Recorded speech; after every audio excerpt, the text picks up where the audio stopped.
हम लोगों का तारुफ करना चाहूँगा कि मैं एडवोकेट अहमदनी, मेरे सीधे हाथ बैठे एडवोकेट ए सैयद, और मेरे दाने हाथ को सबसे पहले बैठे नाजिया खान मिराज खान, जो कि मोहम्मद सैफ हुसैन और बाकी लोगों के जीपी होल्डर है। उनके बाजू बैठे हैं अनिता गायकवाड़ मैडम, जो कि भी जीपी है, मोहम्मद सैफ हुसैन खान वो इधर, और उनके बाजू है उनके हस्बैंड, और इसमें एक शख्सियत हाजिर है जो है मिराज खान, कादर खान।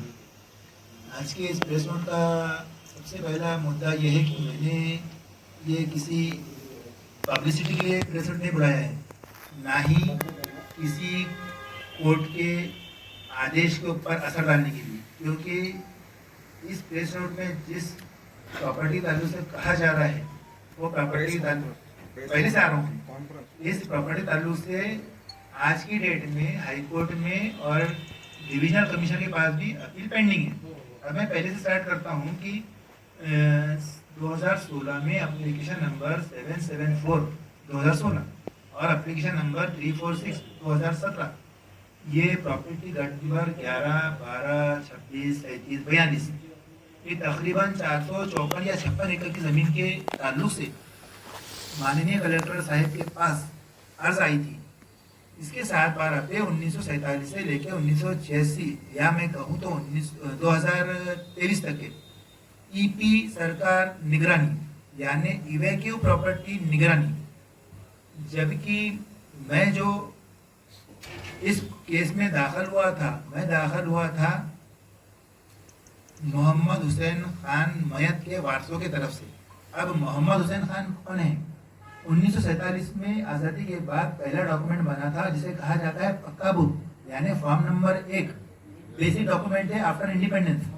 और उस डॉक्यूमेंट में ये जो प्रॉपर्टी से मैं जिक्र किया हूँ उसमें नाम रहा है शाह मोहम्मद खान, और 1950 में इसमें नाम था शाह मोहम्मद खान ईपी निगरानी सरकार। अब 1947 में जो लोग इंडिया छोड़कर चले गए उन्हें कहा जाता है इनिमी, यानी हिंदुस्तान के दुश्मन, और उनकी प्रॉपर्टी को कहा गया इनिमी प्रॉपर्टी।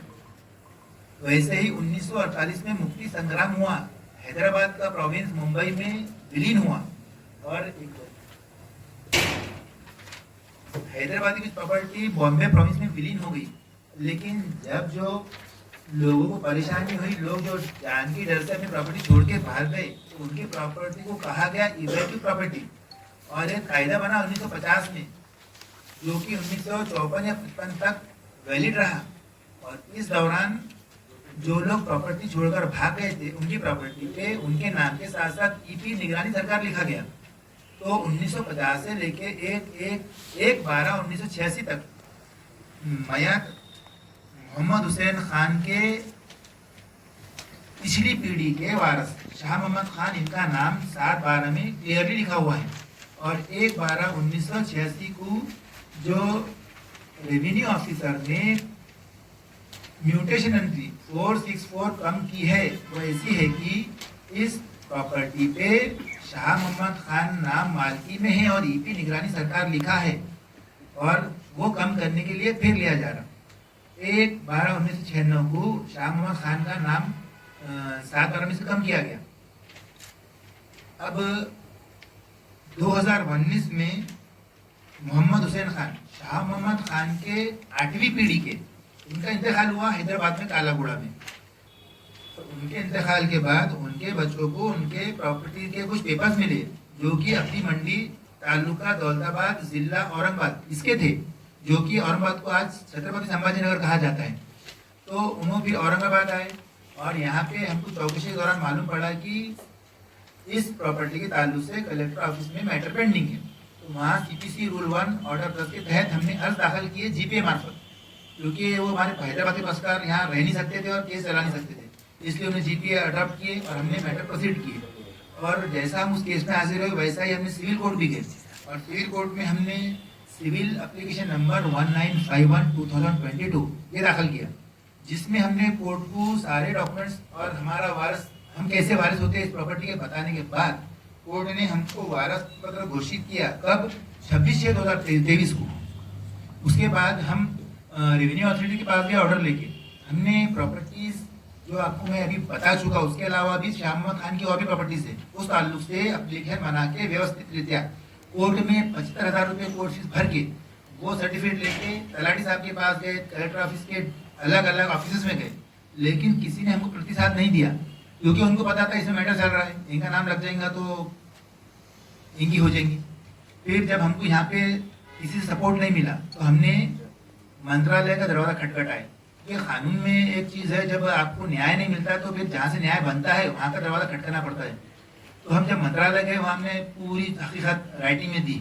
तो 21 अगस्त 2023 को माननीय मंत्री महसूल बॉम्बे से, मुंबई से एक लेटर माननीय जिलाधिकारी साहब को आया कि कोर्ट केस क्रमांक 1951 2022 में जैसे कोर्ट ने ये लोगों को वारस घोषित किया है, इनके नाम चौकसी करके 7/12 में लगाए जाए। बड़ी होशियारी से और चालाकी से या नजर चुकी से जो भी कहा जाए, वो डॉक्यूमेंट बाजू रख दिया गया, उस पर कोई एक्शन नहीं लिया गया। उसके बाद जो अर्ज पेंडिंग कर दिया और भी दीगर जानकारी दी, यहाँ तक कि कलेक्टर साहब को जो मंत्रालय से लेटर आया था उसकी भी जानकारी दी, लेकिन कलेक्टर साहब ने उसका कोई संज्ञान लिए नहीं। अब 6/10/2023 को ये मैटर जो 7/7/4/2016 है और उसके साथ जो अर्ज है 3/4/6/2017, ये दोनों मैटर रिजर्व ऑर्डर रखे गए। और उसके बाद मैं और मेरे पक्षकार कलेक्टर ऑफिस में 3 से 4 वक्त गए। वहाँ के जो अधिकारी है, जो ये फाइल जिनके ताबे में होती है, शिंदे साहब, उनसे मिले कि साहब इसमें ऑर्डर हुआ है क्या। तो 6/11 तक मुझे और मेरे पक्षकार को यह कहा गया कि रिजर्व फॉर ऑर्डर है, अभी ऑर्डर हुआ नहीं। 8/11/2023 को जब मैं और मेरे पक्षकार ऑनलाइन कुछ ढूंढ रहे थे तो हमें पता चला कि कलेक्टर साहब ने ऑर्डर पास कर दिया है और 7/7/4/2016 की जो अर्ज है वो पार्टली अलाउड की गई है।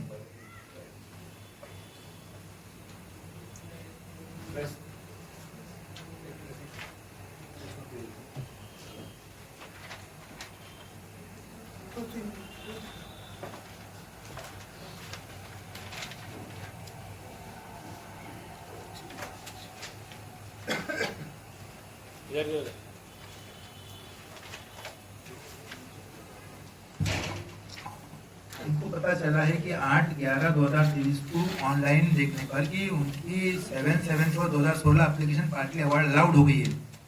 तो जब हम 9/11 को शिंदे साहब के पास गए तो शिंदे साहब ने कहा कि मैं छुट्टी पर था कुछ दिन, लेकिन मुझे नहीं पता कि ऑर्डर हुई है शायद।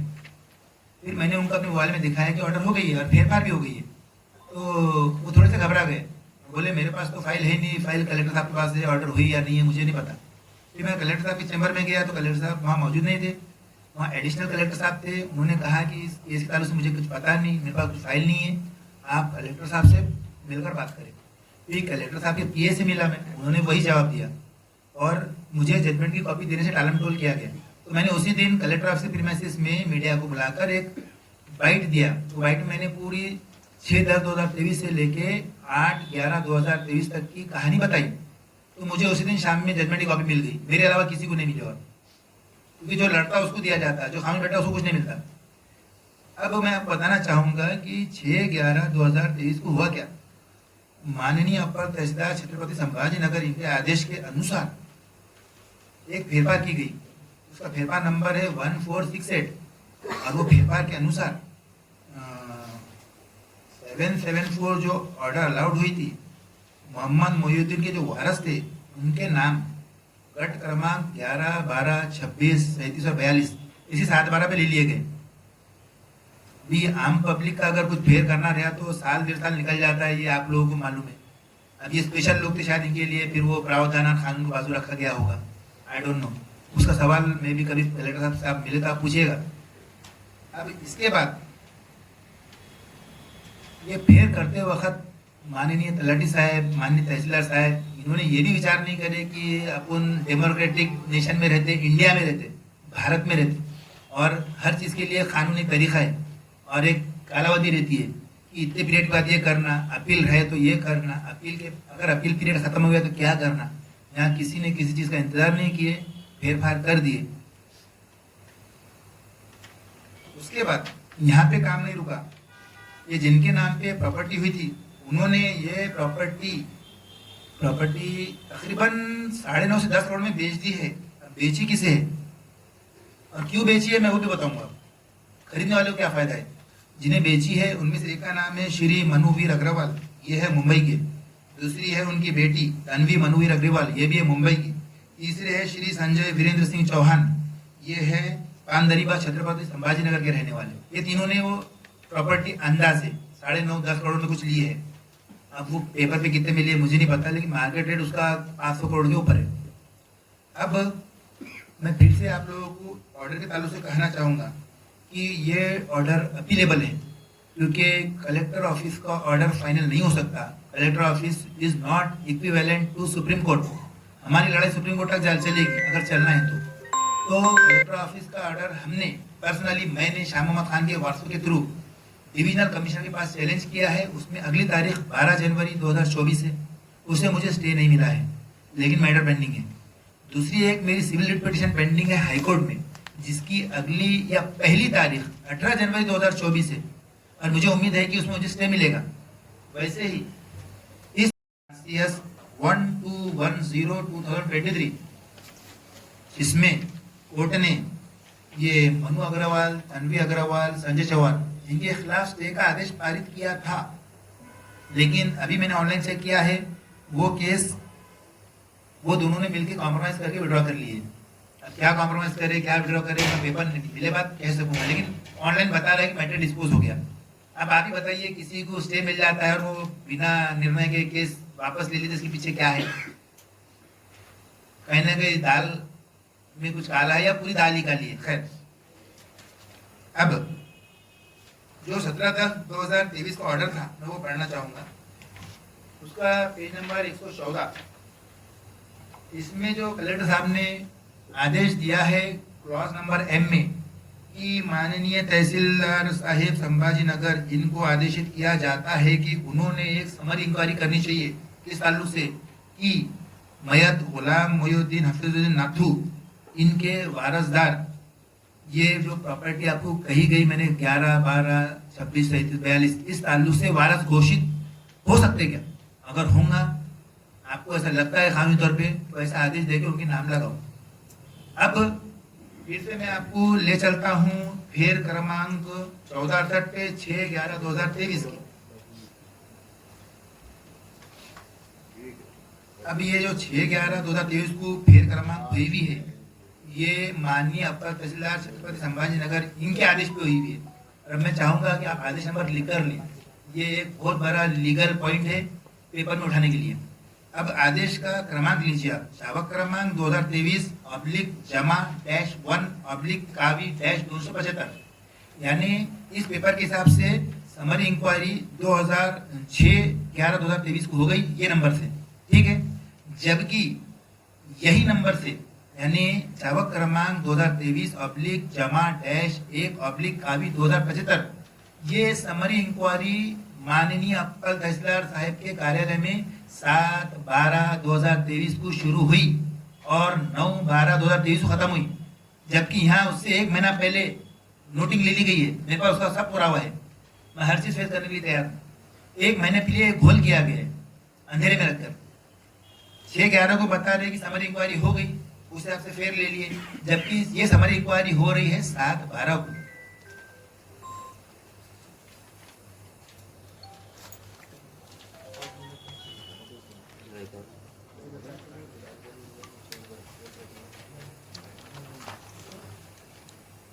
अब मैं मीडिया की तरफ आना चाहूंगा कि 5/1/2024 को हेलो संभाजीनगर लोकमत समाचार, इसमें एक न्यूज आई है और ये आई हुई है महसूल मंत्र्यांच्या चौकशीचा आदेश, महिन्याभरात निर्णय खरेदी विक्री घेतला उरकून। महसूल मंत्र्यांच्या चौकशी आदेश, महिन्याभरात खरेदी विक्री ही घेतली उरकून। टायटल आहे अब्दी मंडी 250 एकर जमिनीच्या खरेदी विक्रीत 500 कोटीचा गैरव्यवहार।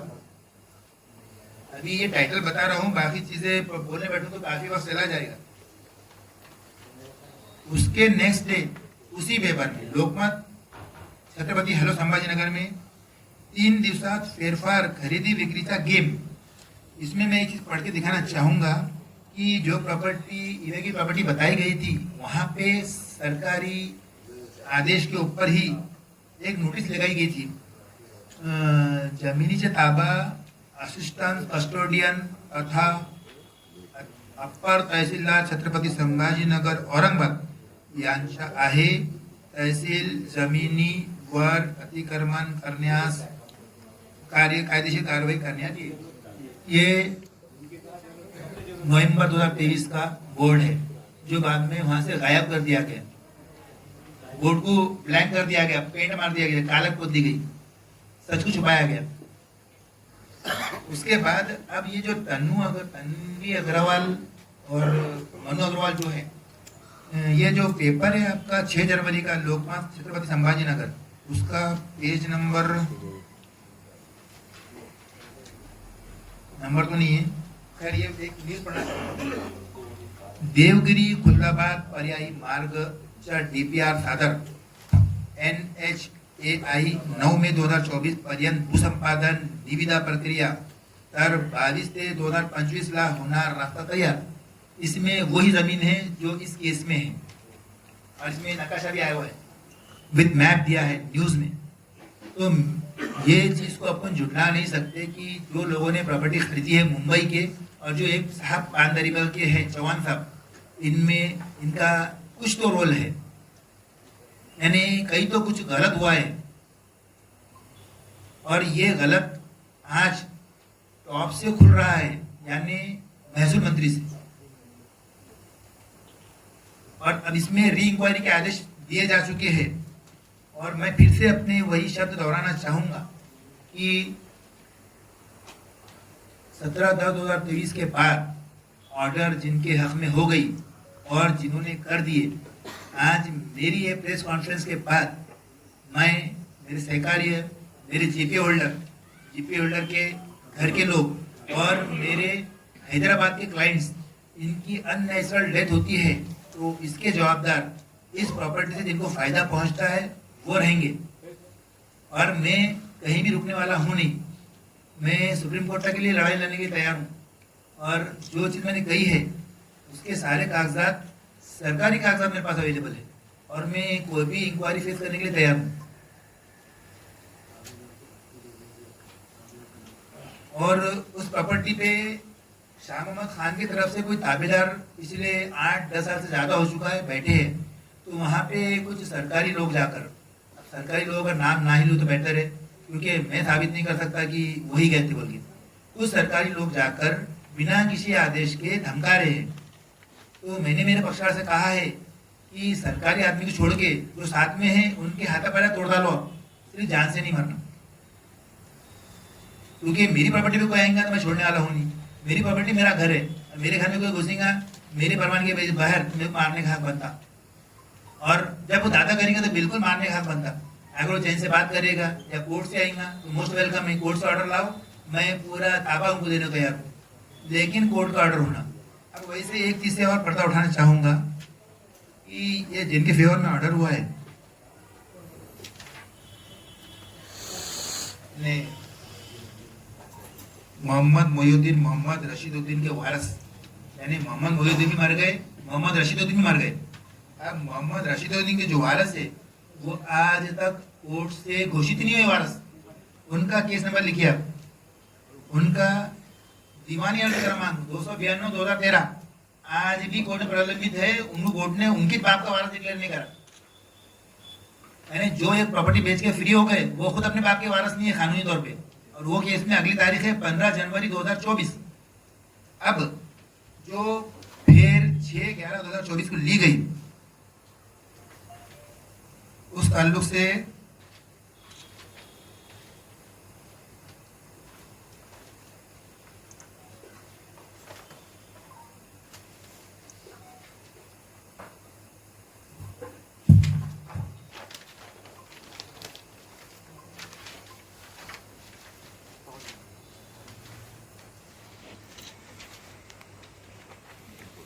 जो 6/11/2024 जो फेर ले गई, फेर क्रमांक 1468, इसमें ये फेर लेने के लिए सबसे मेन डॉक्यूमेंट जो सो कॉल्ड अपर तहसीलदार साहब ने या तलाटी साहब ने कंसिडर किया है वो है माननीय उपविभागीय अधिकारी औरंगाबाद यांच्याकडील प्रकरण क्रमांक 1997/MAG/RO/CR निकाल दिनांक 15/5/2008। 15/5/2008 क्या मैं आपको बताता हूँ। ये केस मोहम्मद मोयुद्दीन मोहम्मद रशीदुद्दीन ने दाखिल करे थे और उसमें ऑब्जेक्शन पिटिशन बोल के आए थे नूरुद्दीन शमशुद्दीन। और ये इनाम प्रॉपर्टी गट नंबर 60/1, 60/2 और 64 कहाँ की है? ये दरगाह मर्दानुद्दीन साहिब और दरगाह हजरत मोमिन आलिफ साहिब, मालीवाड़ा, औरंगाबाद। इसका judgement under section 3 and 5 of Hyderabad Atiyat inquiry act 15/5/2008 को हुआ। इनामी प्रॉपर्टी अगर मोहम्मद मोयुद्दीन के वालद मयत मुतवल्ली थे, दरगाह की देखभाल करते थे, इसलिए वो उनके वारस साबित हुए उस प्रॉपर्टी के हद तक। उस ऑर्डर में मयत मोयुद्दीन मोहम्मद रशीदुद्दीन या उनके भाई मोहम्मद रमजानी, इनके पास कोई प्राइवेट प्रॉपर्टी उस मालीवाड़ा में या अब्दी मंडी में थी, ऐसा कोई उल्लेख नहीं है। लेकिन कोर्ट ने ये ऑर्डर कंसिडर कर लिया, जबकि ये वारसों के पास कोर्ट से ऐसा कोई पेपर दिखाने को नहीं है कि ये उनके वारस है, और ना ही कोई डॉक्यूमेंट आज तक सन 1900 से लेके 2023 तक के बोलूंगा मैं, सन 1900 से, इंडिपेंडेंस से 53 साल पहले और इंडिपेंडेंस से 75 साल बाद में, कि जिनके फेवर में ऑर्डर हुई उनके पास कोई लीगल डॉक्यूमेंट आज तक नहीं है। फिर भी कोर्ट ने कंसिडर कर लिए, कलेक्टर साहब ने ऑर्डर दे दिए, क्योंकि उनके सर पे तलवार लटकी थी लिमिटेशन की। हाईकोर्ट ने रिट याचिका क्रमांक 8877 इसमें गाइडलाइंस दिए थे कलेक्टर साहब को कि अर्ज क्रमांक 774/2016 और अर्ज क्रमांक 346/2017 ये बहुत ओल्ड है, इसको जल्द से जल्द कानूनी तौर पर डिसाइड करो। तो कलेक्टर साहब ने कानूनी तौर पे 17 अगस्त को डिसाइड कर दिए। अब ये जो 2008 का ऑर्डर बताया मैं आपको इनामी प्रॉपर्टी का, उस से जो जमीना है वो उनके ताबे में है। उसका आज का गट नंबर है, देखिए गट क्रमांक 25 किसकी है? ये दरगाह मोमिन अरब से मुतवली हस्तांतरण का होना। उसके बाद दूसरा गट है गट नंबर 39 दरगाह मोमिन अरब से मुतल्ला हस्तांतरित ना होना है 39। फिर उसके बाद है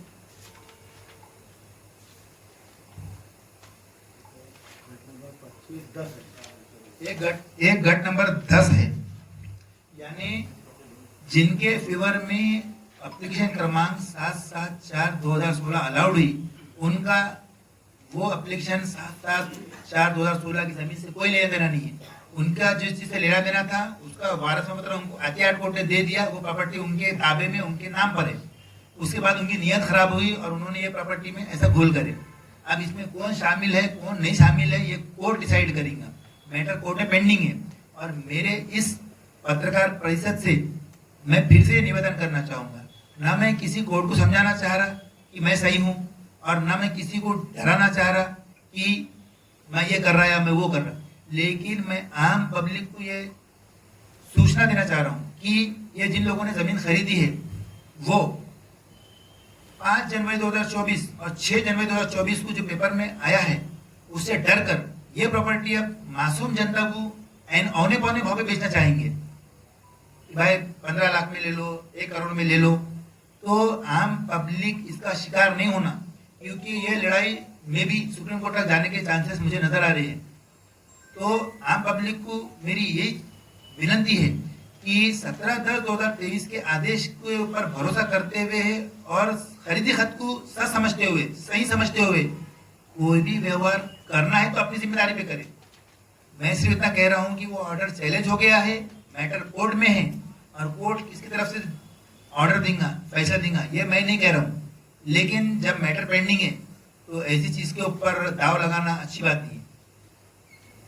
अगर अब आप पत्रकार लोगों को पूछना है तो पूछ सकते। 1950 से लेके 1986 तक सिर्फ और सिर्फ शाह मोहम्मद खान के नाम से दिखाई गई गवर्नमेंट रिकॉर्ड कहता है, मैं नहीं कहता। और उसके बाद 1986 में शाह मोहम्मद का नाम मालवी से कम किया गया। और आज की डेट में माननीय दीवानी न्यायालय का मेरे पास आदेश है कि शाह मोहम्मद खान के 8वीं पीढ़ी के वारस हम हैं, सैफ हुसैन खान और इतर। तो वो पैसे एज प्रोसीजर मेरे पास शुरू मिलने चाहिए और मैं उसके लिए कोशिश कर रहा हूँ, करता रहूँगा। और आपको ये भी बता दूँ कि 2016 में वहाँ से जो महामार्ग गया है उसकी रकम आज भी पड़ी है। नहीं, उसमें से कुछ पैसे दे चुके 22 गट थे वो टोटल। अगर गए होंगे तो हम सरकार को पकड़ेंगे, वो पैसा हमको दो, आप किससे वसूल करना है करें, उससे हमको बोले ना नहीं है।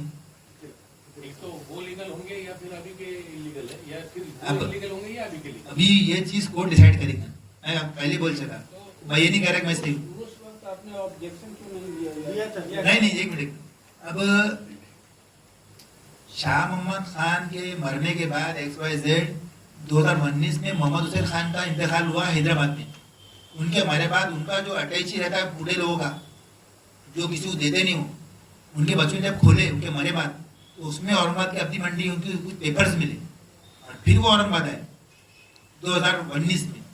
फिर हमको क्या पेपर खालसा पत्रक था जिसमें शाह मोहम्मद का नाम था, अब्दी मंडी लिखा था, गट नंबर लिखा था। तो फिर हमने यहाँ चौकसी की तो हमें पता चला कि मैटर यहाँ पेंडिंग है या हमें ये करना चाहिए।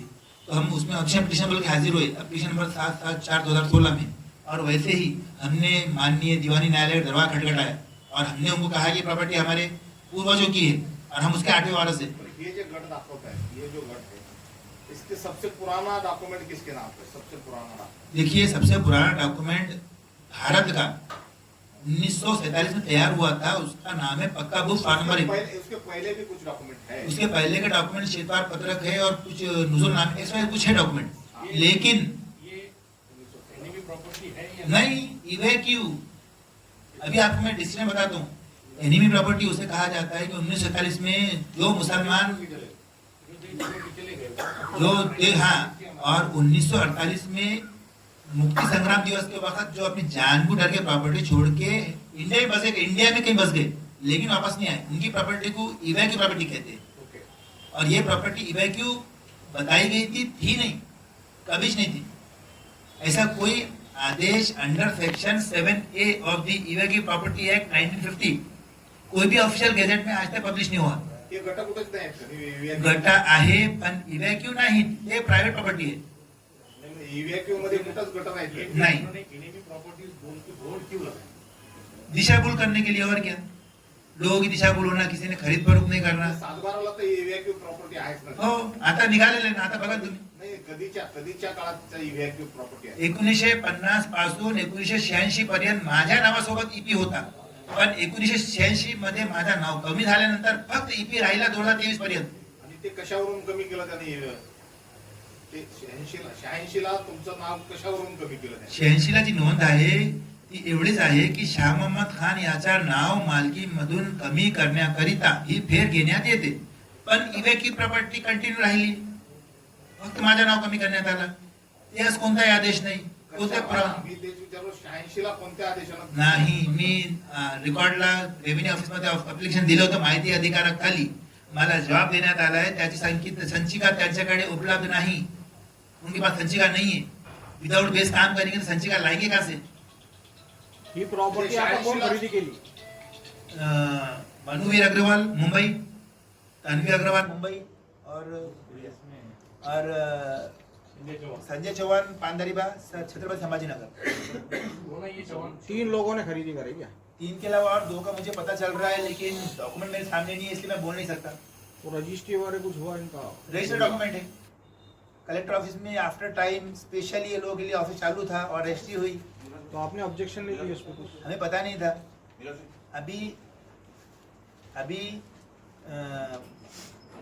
रजिस्टर ऑफिस में सीसीटीवी फुटेज थे, तो जो मंत्रालय उन्होंने वहाँ सीसीटीवी फुटेज मंगाया है कि कितने लोग रजिस्ट्री करने आए थे, कौन नहीं आए थे। क्योंकि रजिस्ट्री में लिख के देने वाले 28-32 लोग हैं, लिख के नहीं वाले 3 हैं, यानी 32 लोग तो कैमरे में दिखने चाहिए।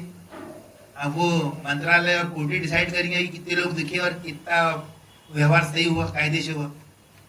आपको क्या लगता है महसूल वाले ये रजिस्ट्री डिपार्टमेंट वाले पूरे इन्वॉल्व है इसमें? वो कोर्ट डिसाइड करेंगे, मैं कुछ नहीं बोल रहा हूँ क्योंकि मैंने जब तक मेरे पास पुरावा नहीं रहेगा मैं बोलूंगा कैसे. बरं याच्यामध्ये वारस प्रमाणपत्र न घेता त्यांच्या नावावर प्रॉपर्टी झाली का? हो हो, त्यांच्याकडे जे भारत प्रमाणपत्र 2008चे आहे ते दर्गाची प्रॉपर्टी बाबत आहे, पण ह्या प्रॉपर्टी बाबत त्यांच्याकडे कोणताही वारस प्रमाणपत्र आजपर्यंत नाही, कोर्टाचं नाही आणि अत्यात कोर्टाचं सुद्धा नाही. माझ्याकडे प्रायव्हेट प्रॉपर्टी आहे असं दाखवून माननीय न्यायालयाचे 2023चा वारस प्रमाणपत्र आहे विथ गट नंबर्स, जुने गट नंबर ते नवीन कसं आहे. तुम्हाला वारस तुम्ही कोर्टातून वारस डिसाइड झाल्यानंतर सुद्धा तुमच्या नावावर झाली नाही ती? नाही ना, म्हणूनच आम्हाला मे बी जुलैमध्ये मंत्रालयाकडे जावं लागलं, तिथे अर्ज करावी लागली. नंतर 21/8/2023ला मंत्रालयाकडून माननीय जिल्हाधिकारी साहेबांना माझा जे अर्ज कोर्टाने निकाल काढला होता वारस प्रमाणपत्राचा त्याचा उल्लेख करून लेटर आला होता की याची रीतसर कायदेशीर चौकशी करून ह्या लोकांची नावे 7/12 लावण्यात यावी, पण ते करण्यात आले नाही. मग हे कौन बेचा इनको खाजगी प्रॉपर्टी आहे? ये मोहम्मद मुहिउद्दीन के वारसों ने जिनके फेवर में 17/10/2023 को आदेश हुआ उन्होंने. वकील साहेब, ही खासगी प्रॉपर्टीला इव्हॅक्यू प्रॉपर्टी असं म्हणजे शासनानं महसूल यंत्रणेनं घोषित केलं का? 1950 ते झालं होतं त्यावेळेस मी जन्माला आलो नव्हतो पहिली गोष्ट, आणि दुसरी वेळेस त्यावेळेस एवढी अवेअरनेस नव्हती, कम्प्युटर सिस्टम नव्हतं, कलेक्टर ने जो त्याला कोणत्याही आदेश नाही, आधार नाही. 17 अक्टूबर 2023 को कलेक्टर ने जो आदेश पारित किया हाँ. है उसके ऊपर सब टाइटल रीडिंग है कि the evacuation property. नाही. वो रॉंग आहे. आपण आदेशवरती वाचलं की पेपर न्यूज मध्ये वाचलं? हे सगळं मीच लिहिलं. म्हणजे तुम्ही करताय ना हे सगळं, हा. हे माझ्या बातम्यांमुळेच करताय. तुम्ही ऐकून घ्या आधी. हा, बोला ना. कलेक्टरने 17 ऑक्टोबर 2023ला जो ऑर्डर दिलेली आहे त्याच्यानंतर जी रजिस्ट्री झाली त्याच्यामध्ये ती आदेशाची कॉपी आहे का तुमच्याकडे? ते तुम्हाला जाऊन बघतो. त्याच्यामध्ये लिहिलेलं आहे वर इव्हॅक्यू प्रॉपर्टी म्हणून. मग कलेक्टरने दिलेला निर्णय चुकीचा आहे का हे एक तुम्ही सांगा. मिनिट. कलेक्टरने दिलेला आदेश चुकीचा आहे, खोटा आहे किंवा काय आहे ते मी सांगू नाही राहिलो. अरे याला काय अर्थ आहे मग? मी हे सांगू राहिलो की त्या आदेशाला मी आव्हान केलेलं आहे, अपील केलेली आहे. नाही नाही नाही मी सांगणार कोण, मी जज नाही. मग अहो ऐका तुम्ही, कलेक्टरनी त्या दिवशी जो ऑर्डर दिलेली आहे त्याच्यानंतर पुढे प्रक्रिया झालेली ही मी सांगू का आपल्याला? त्याच्यानंतर रजिस्ट्री करायची. यस. हा, त्याच्यानंतर झालेलं तर कलेक्टरने जो निर्णय दिलेला आहे 17 ऑक्टोबरला आहे का कसं आहे? तो उच्च न्यायालयाच्या आदेशाने दिलेला आहे. नाही, उच्च न्यायालयाने हे सांगितलेलं नाही की तुम्ही यांच्या फेवर मध्ये आदेश द्या. फेवर मध्ये नाही, याबाबत निर्णय घ्या म्हणून सांगितलेलं आहे. हो बरोबर आहे, तर कलेक्टरला जे त्याच्या बुद्धीला पटलं त्याने तो निर्णय दिलेला आहे. बरोबर आहे. मग त्याचा निर्णय बरोबर आहे का? माझ्या मते तरी नाही, माझ्या मते नाही, हो. मी त्यात अग्री करत नाही. आणि आता मी परत त्याच मुद्द्यावर आपल्याला सांगू इच्छितो, कलेक्टरच्या ऑर्डर वरती जे लिहिलेलं आहे, before the collector and deputy custodian of evacuee property at Chhatrapati Sambhajinagar, हा आज दाखल झाला होता 8/8/2016ला आणि आदेश झालेला आहे 17/10/2023ला.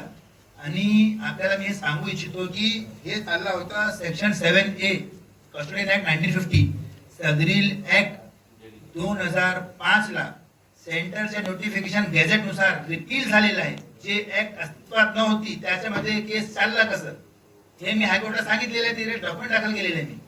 आता तुम्ही मला सांगा की जेव्हा जी ऍक्ट संपली तर कलेक्टर साहेबांनी कसा आधारे मॅटर चालवलं हे तुम्ही कलेक्टर साहेबांना विचारा जाऊ. विचारलं हा, विचारलं का? त्या कायदा रद्द झाल्यानंतर त्या कायद्याखाली ते चालवता येत नाही. नाही चालतं. मग ते कोणत्या कायद्याखाली चालवता येईल?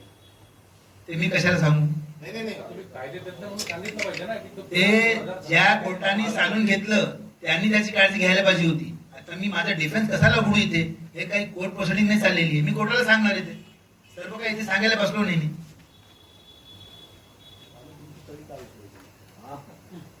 आम्ही तुमची बाजू का हे करायची? तुम्ही नाही. अर्ध्याच गोष्टी अर्धवट आम्हाला अर्धवट नका सांगू. इथे- अर्धवट नका सांगू. हे काही आम्ही जेव्हा बातमी करतोय ना, तर आम्हाला काहीतरी माहित असलं तरच बातमी करता येईल. मी पहिले सांगितलेलं होतं की हे पत्रकार परिषद माझी वाहवाही होण्यासाठी किंवा पब्लिसिटी होण्यासाठी बोलवले नाही. आम्ही जजमेंटची भाषा करतोय, आम्ही नाही. न्यायालयाची भाषा करतोय. मी जजमेंट देणारा जज नाही. एक लक्षात घ्या, त्याचा वारस कोण आहे, त्याचा मालक कोण आहे, त्याचा काय वाद चाललेले आहेत, ते किती दिवसापासून चाललेले आहेत, त्याच्याशी आम्हाला काही देणं घेणं नाही. ऍडमिनिस्ट्रेशन काय रॉंग चाललेलं आहे, काय करेक्ट चाललेलं आहे, हे बघा, याच्यावर आम्ही बोलतोय. कोणताही खालचा न्यायालय आदेश देतो त्यास चुकीचं सांगणं हे कोणताही वकील करणार नाही. वकिलाकडे त्या आदेशाला चॅलेंज करण्याची संधी असते. मी संधी घेतलेली आहे. या ना तिकडे, तुम्ही तुमची काळजी मी कशाला सांगू की ते चुकीचं आहे? ते कोर्ट डिसाईड करेल. अपील मध्ये मॅटर पेंडिंग आहे. नाही, कोर्टाच्या दायऱ्यामध्ये बसून तुम्ही सांगू शकता. की हे चुकीचं झालंय. मी सांगितलं माझा मत आहे. माझा मत आहे की हे चुकीचं आहे. आणि आता त्याच्याविषयी अनेक याचिका प्रलंबित आहेत. ते होण्यापूर्वीच हे निर्णय झालेले हो. आहेत. तर कुठंतरी बेअदबी झालेली आहे न्यायालयाची. हो, ते तर दिसूनच येऊ राहिलं. आम्हाला तेच म्हणायचं की बाबा तुम्ही काहीतरी गोष्ट दडून ठेवताय असं दिसायला लागलं. नाही नाही, जर आम्ही दडून ठेवलं असेल तर ते समोर येणारच आहे. कारण ज्याने दडून ठेवलं होतं त्यांच्या समोर आलेलं आहे. आमच्याही येईल, तेव्हा आम्ही तुम्हाला फेस करू. त्यांनी 2008 जे हा. आदेश घोषित केलेले आहे त्याच्या आधारे त्यांनी हा निकाल दिला आहे. हो, आणि त्याच्यामध्ये त्यांनी बाहेर सगळे कोर्ट प्रोसिडिंग ते इनाम प्रॉपर्टी होती साहेब, प्रायव्हेट प्रॉपर्टी नव्हती. तेच सांगायचं दोन्ही की त्यांच्याकडून एक त्यांनी दिशाभूल केलेली आहे किंवा त्यांचं चुकलेलं आहे. म्हणजे नेमकं काय नाही, झालं ते नाही. तुम्ही सांगा बा. हा.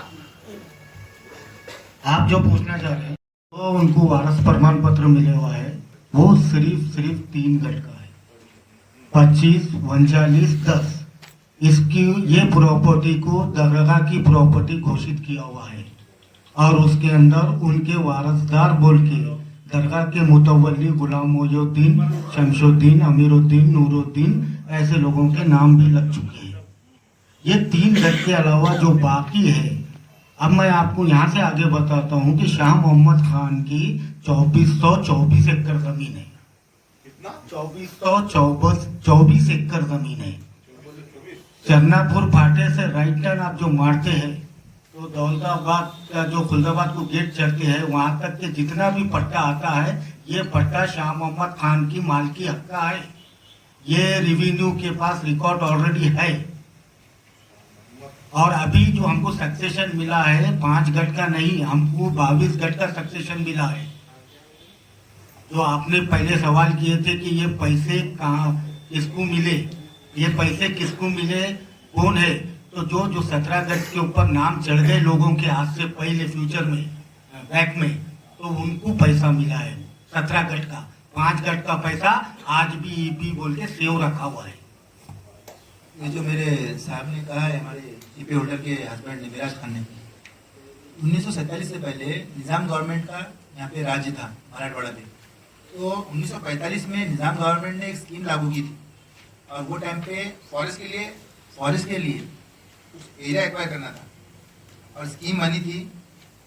और स्कीम के तहत 4 गांव, बंजरवाड़ी, शरनापुर, मालीवाड़ा, दौलताबाद, इसमें से 2424 एकड़ 35 गुंठा इतनी जमीन एक्वायर हुई थी। लेकिन वो टाइम पे 45 के बाद 2 साल में अपने आज़ादी की लड़ाई की चढ़वड़ बढ़ गई थी वो, और वो स्कीम इम्प्लीमेंट नहीं हो सकी। लेकिन 45 से लेके 47 के बीच में जब स्कीम इम्प्लीमेंट नहीं हुई थी तब निज़ाम गवर्नमेंट ने वो प्रॉपर्टी 1 साल लावनी पे लोगों को देकर उससे रेवेन्यू हासिल किया था। अब 1948 में जब मुक्ति संग्राम दिवस हो गया और निज़ाम गवर्नमेंट ने अपनी प्रॉपर्टीज विलीन कर दी, छोड़ दी, तो वो टाइम पे जो गवर्नमेंट कायम हुई थी उनके पास जो रिकॉर्ड था, उन्होंने जो पुराना निज़ाम रिकॉर्ड था उसके तहत लोगों के नाम रिकॉर्ड पे लगे और पक्का बुक नंबर 1 बना।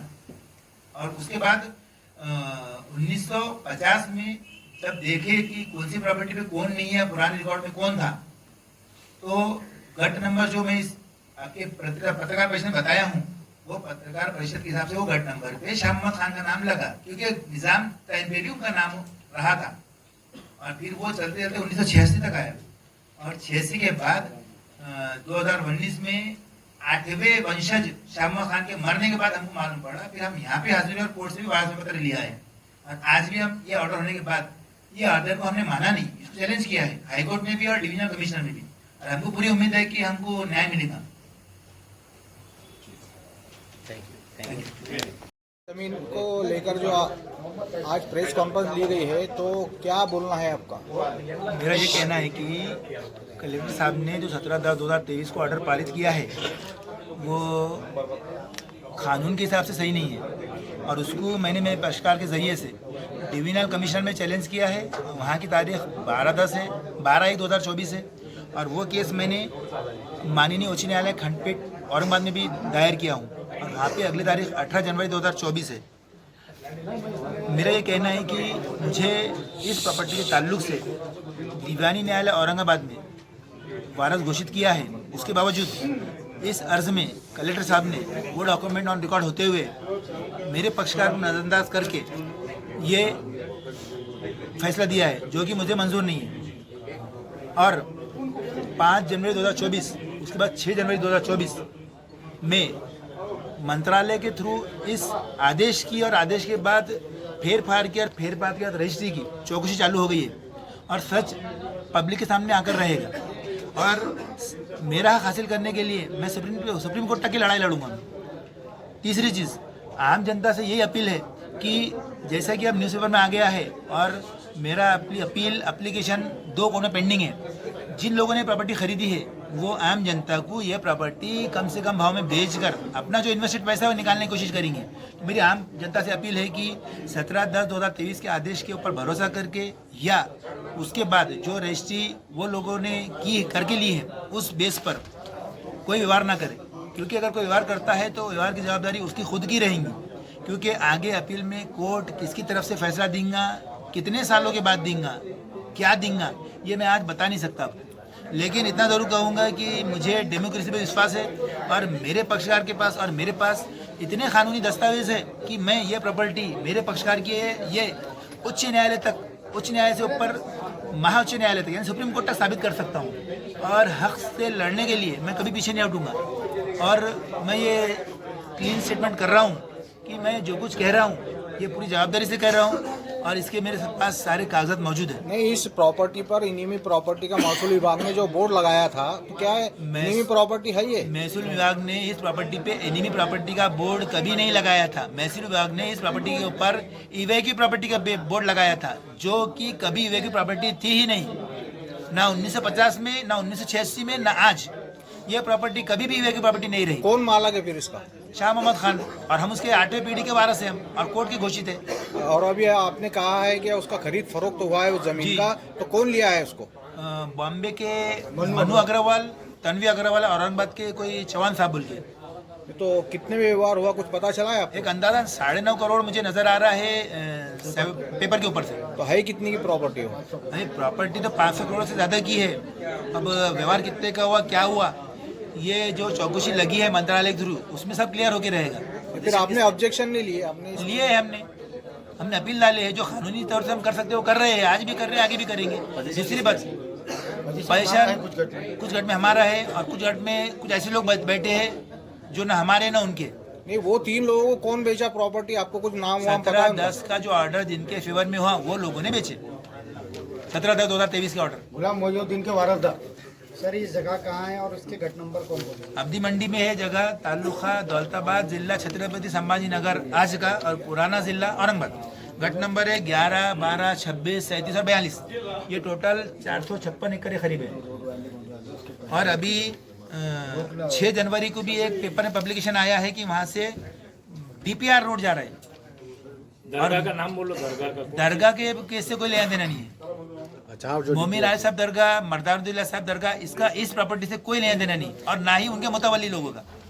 हाँ, DP रोड जो जा रहा था वो बता रहे थे। अभी वहाँ से DP रोड जा रहा है और हम आगे चल के वो DP रोड में जो जमीन जाने वाली है उसका पैसा किसी को भी ना मिले, ऐसी अर्ज दायर करने वाले हैं कल सवेरे। तो ये जमीन प्लेन ओपन स्पेस है या इस पे प्लॉटिंग गिरी हुई है या कुछ मकान वकान इसमें बने हुए से इस पे? 75% ओपन है, 25% में छोटे मोटे टीन के टपरे लगे हुए हैं जो कभी बैठ सकते। आपका नाम बता दीजिए। मेरा नाम एडवोकेट एम ए मदनी। कितने एकड़ जमीन है ये है 456 एकड़ है ना, 456 एकड़। आम जनता को क्या आह्वान करेंगे आप वहाँ पर? मैं आम जनता से व्यवहार करूंगा कि वहाँ से कोई प्रॉपर्टी औने पौने भाव ना खरीदे। ये केस आगे मेरे हिसाब से, क्योंकि जो न्यायपालिका में जिस तरीके से केस चलता है आगे 15 साल कम से कम चलेगा, 15 ईयर्स। और 15 साल चलता है तो जो खरीदे सोचिए खरीदना कि 15 साल के बाद उनको मिलेगी या नहीं मिलेगी या उनके वारसों को मिलेगी। वो उनकी रिस्पॉन्सिबिलिटी के लिए कैसा है, गरीब लोगों का पैसा ना जाए बोल के मैं ये पत्रकार परिषद दे रहा हूँ, क्योंकि आज लाख रुपए में गया तो बहुत तकलीफ होती है। आपका नाम बोलिए। मेरा नाम advocate M A Madani. Thank you.